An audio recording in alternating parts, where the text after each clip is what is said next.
what if we taught players to think about how they think instead of accepting the industry standard, which is to play mental defense? What if we actually executed the mental offense? Because sometimes mental offense is the best defense. Because right now, the standard is a lot of players try not to think before a game.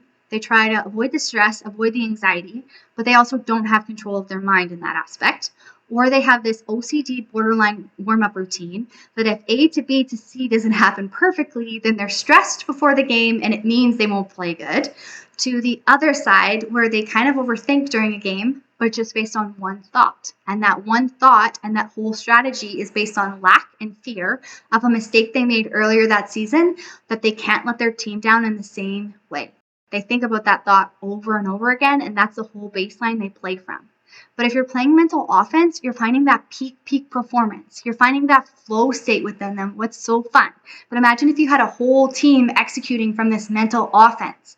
Because one player that substantially benefits from this is Nathan McKinnon.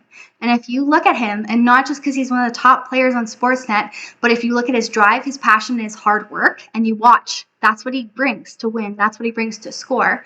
But ask yourself, he doesn't bring the same intensity.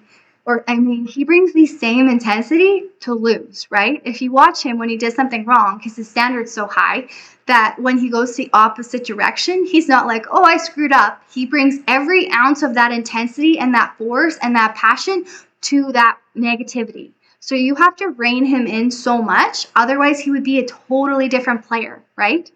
And if you look at mental stat side of this, like when players freeze during overtime, or they make a dumb mistake that no one can explain, or they get called up and they're only supposed to go from here to here, you can avoid these mistakes. You can build the extra edge based on those things.